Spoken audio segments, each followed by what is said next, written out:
Ação. Está tudo bem? Silêncio. E pronto. Olá, Isa. Bom dia, Miguel. Ai. Xovieira, por favor, agora sente-se, descansa um bocadinho, aproveite.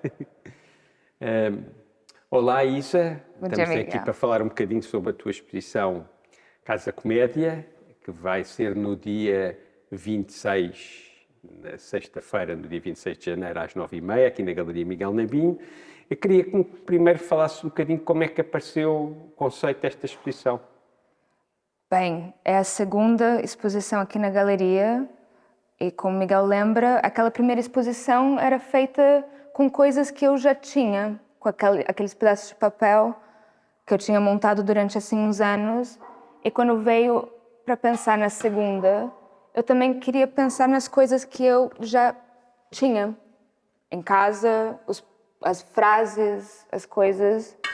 Eu comecei a pensar bastante, naquilo que havia na Baixa, onde eu moro, que eu usava bastante para fazer presentes para as pessoas, para dar assim ofertas. E havia, sobretudo, os carimbos que se fazem na Franco, a gravação que é feita em qualquer tipo de metal, o bordado que eu faço em casa com as linhas que são da retrosaria de lá. E depois, por exemplo, havia a Casa da Bandeira, ou seja, eu queria usar ali os ofícios que ainda existiam à minha volta a serviço daquilo que seria a exposição. E depois aquilo acabou por ser um puzzle a tentar montar os objetos que eu queria fazer, as frases que me interessavam e o processo que existia ali no bairro. E daí eu fui montando, a tentar pensar numas coisas que tinham marcado ou ficado comigo da vida.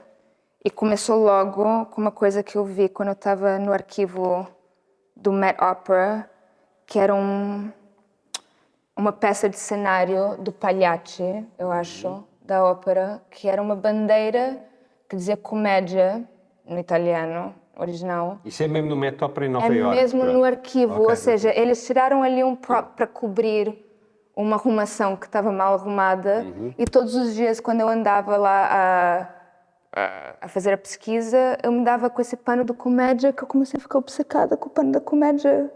E é o que deu o título da exposição, que era Casa Comédia, ou seja, a casa que é uma loja e a casa que também é uma casa e a casa que são as casas das palavras, como eu pensava. Depois. Então, mas já que temos aqui a palavra comédia, qual é o sentido da palavra comédia para ti? Tem mais a ver com a questão do absurdo? Tem a ver mais com a parte imediata do fazer rir? Como é que tu olhas para a palavra comédia, sendo as palavras tão importantes no teu trabalho? É curioso, eu lembro que uma vez havia um suplemento do jornal The Guardian sobre filmes e aquilo era, toda semana havia uma lista dos melhores filmes e calhou naquela semana ser os melhores filmes da comédia de sempre.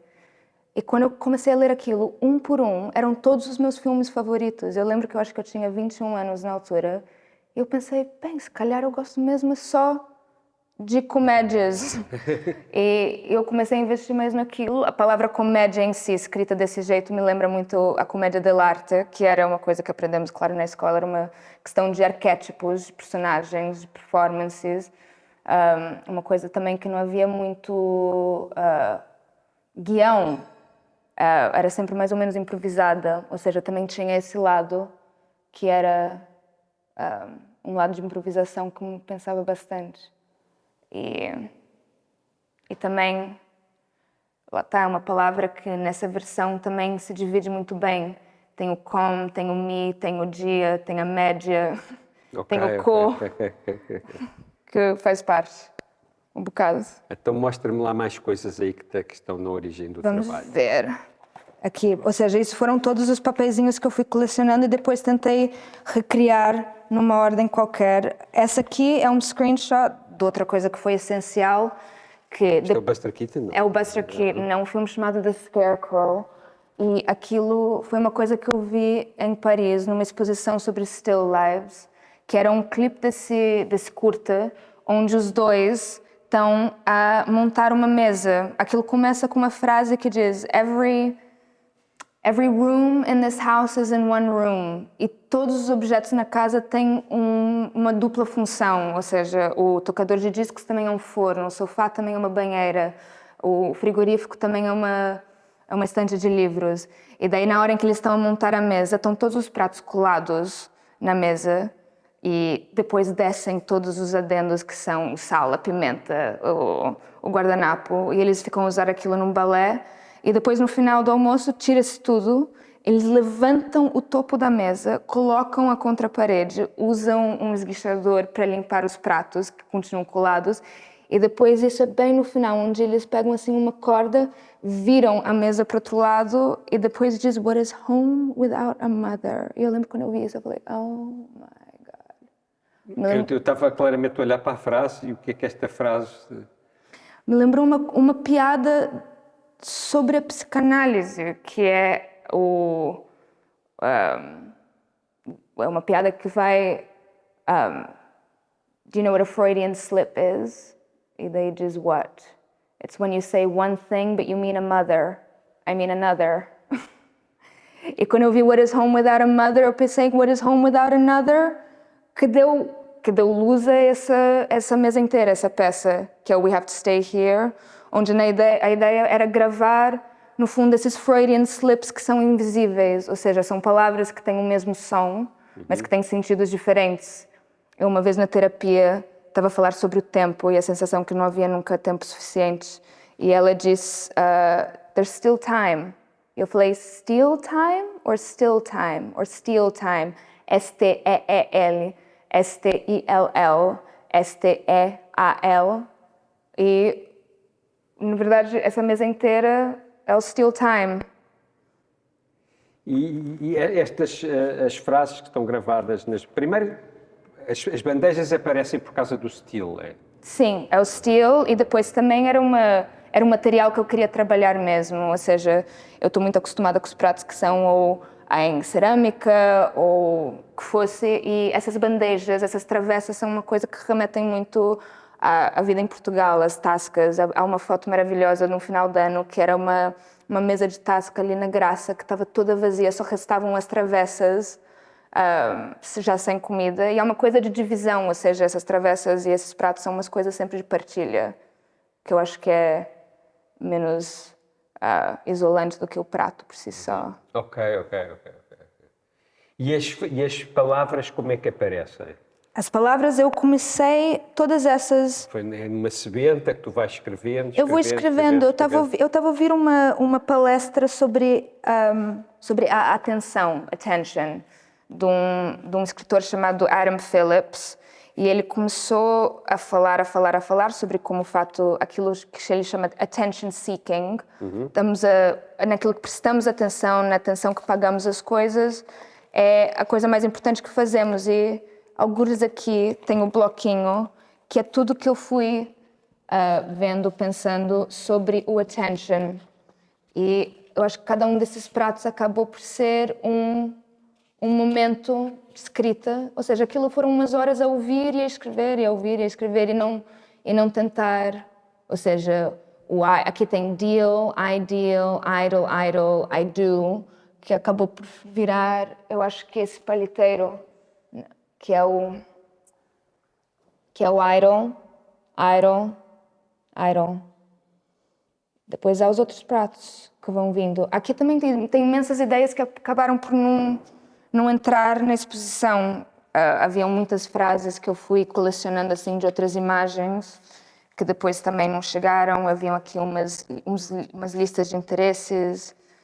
Esse acabou por ficar. Tem muitas ideias descartadas. Havia uma ideia de fazer um rolo de papel de pastelaria que também não veio a ser, que virou a mesa dos carimbos. A mesa dos carimbos, por acaso, veio de um outro vídeo. Mas já vamos à mesa dos carimbos. Explica-me só uma coisa, em relação a esta mesa em que tens estes objetos todos, a mesa é só um objeto ou cada objeto vive por si? Cada objeto vive por si. E depois há a composição daquilo tudo. Ou seja, a instalação existe na galeria e depois aquilo pode partir e viver uma vida por si só, pode ficar junto, podem alguns continuar a viver juntos e outros não, ou seja, aquilo também já não é mais... E tu vês isto como, sei lá, isto é uma clássica bandeja, imagina, de batatas fritas de uma tasca portuguesa, não é? Quem me dera. E tu vês isto em minha casa, a eu utilizar isto para servir batatas fritas. Eu amava todas essas, eu acho que tão foscas porque foram mesmo em segunda mão. Eu fui colecionando-as. Há uma que por acaso não é, que foi um resto de uma coisa e acabou por ser a mais preciosa. E mesmo assim, eu queria que ela fosse. É mais luxuosa, não é? Foi. E essa aqui também é o jogo mais complexo, ou seja, as palavras aqui são evolve, involve, revolve, devolve. Mas aí quando eu fui a escrever, eu percebi que aquilo parecia o love. Eu quando olho, agora, e esta é um bom exemplo, quando olho para as peças, elas têm o lado mesmo de tasca, têm o lado caseiro, têm o lado das pessoas depois poderem utilizar e conviverem com as palavras e com os objetos, mas ao mesmo tempo às vezes tem um lado mais de joalharia, não é? De uma coisa mais preciosa, não é? Isso, tu quando tu criaste estas peças, pensaste sobre isso? Completamente. Originalmente, o pano dessa mesa ia ser assim um veludo luxuoso, azul escuro, de orivesaria mesmo, que também é outra coisa que tem muito na Baixa. Entretanto, eu não conseguia encontrar um veludo que fosse, tipo, bom o suficiente. E o que acabou por ser... Aqui houveram muitos acasos, ideias originais que depois foram... recompostas por aquilo que me foi oferecido e não foi aquilo que eu fui à procura. Ou seja, quem me ofereceu esse pano no final, e o que ficou aqui, foi o homem que me vendeu a bancada que está aqui por baixo. Ou seja, aqui uma bancada de feira que eu fui até Trofa à procura, porque eu sabia que era um objeto de culto na Feira da Ladra e havia só um senhor que aquilo vendia. E quando eu cheguei lá, ele foi tão simpático, e ele também faz paraçóis e toldos, e me deu esse bocado. E pareceu ridículo eu estar a tentar criar aqui uma coisa do luxo, não é? Ou da orivesaria, quando de fato me deram um impermeável de proteção. Então aquilo calhou. Melhor do que o luxo. Claro. Afinal. Aí é o lado um bocadinho político a funcionar ao mesmo tempo. Claro. Olha, outra coisa, falemos agora um bocadinho sobre os carimbos, que não estão aqui, como é que os carimbos aparecem. Nós temos uma mesa que não está a ser vista, que está à minha frente, Sim. que tem a dimensão desta e que tem um papel de cenário, acho eu, não é? Sim. Que forra a mesa e onde está um objeto que alberga não sei quantos carimbos, não sei se são 20, são 30, que tem carimbos. Tem carimbos. Tem carimbos. E as pessoas vão poder utilizá-los para estampá-los no papel de cenário. Na mesa. Como é que aparece porquê é que aparece esta peça e como é que tu a vês? O carimbo começa em duas partes. Primeiro foi uma coleção de pegas de carimbos antigas, ou seja, sempre que eu ia à feira, assim que eu via uma pega em madeira com aquele botãozinho que é em latão, eu comprava-o já. Já percebi que aquilo é sempre entre 2 e os 3 euros, porque aquilo não se acha já na... Não te interessava o que estava para carimbar? Era Não. só a peça ou o objeto? Era o peça. Entretanto, agora já passou a interessar mais, como eu tive que tirar todas as pegas das bases. As bases estão lá em casa à espera de uma outra situação. À espera de uma oportunidade. Sim. Mas então, fui colecionando aquelas peças e depois ali virou o jogo do que seriam os carimbos em si. Lá tá, eu tinha a ideia do papel de pastelaria, tinha aquelas frases encontradas que são assim das fotos. Eu dei ali umas voltas acerca do que poderia ser até eu me lembrar de uma história, de um sketch, de uma situação que me é muito querida, que é o Ima Dream, que é uma história que foi escrita para o New Yorker, pelo Thomas Meehan, que escreveu Annie, e que depois foi reinterpretado pela Anne Bancroft num comedy sketch. Aquilo é uma piada maravilhosa acerca de um cocktail party for Ima Sumac, que todos os convidados são pessoas com nomes que são Ima Sumac, Ava Gardner, Abba Ibn, Una O'Neill, Ura Hagen, Ula Grossbart. E eles vão apresentando um ao outro. Me lembrava um bocado da minha vida, porque os meus amigos também são Lulu, Wally, Lola, Gabi. E depois eu ia escrevendo aquilo e resolvi que os carimbos, afinal, seriam os carimbos do Ima Dream. Eu conseguiria fazer ali o jogo que eu tive a fazer a vida inteira, 6 anos, desde que eu vi isso pela primeira vez, que era um dos nomes.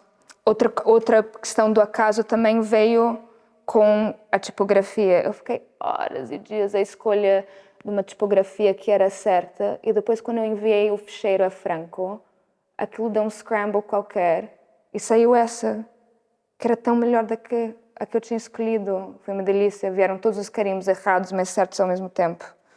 E lá está, estão dentro de um porta-carimbos que foi feito por um amigo meu que faz design de cenários no Porto, que é uma pessoa maravilhosa, porque eu disse, eu preciso de um porta-carimbos, eu quero que ele seja assim assado, que abra daqui e desse lado, eu quero em latão, eu quero em madeira.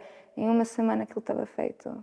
Ok, só pegando na peça dos carimbos e até comparando com esta que estamos aqui a ver, parece-me que as palavras são mais orais e parece remeterem quase para um lullaby, para uma coisa, para uma coisa que não tem sentido, não é? Não tem sentido, mas que encanta de alguma maneira. Eu queria perceber se tu também pensaste um bocado sobre isso, sobre o lado encantatório do som e também encantatório de quem está a ler qualquer coisa que não tem um sentido real. Ai, Miguel... Não sou filósofo, não sei como é que digo Não, isto, mas encanto é uma palavra tão boa para isso, porque tem os dois lados. Tem o lado número 1 do canto. O canto é uma coisa que se baseia muito na repetição, não é? Há um refrão. Claro. Uma pessoa está sempre a voltar para casa numa música. É aquilo que é o refrão. Uma pessoa volta para o sítio esperado.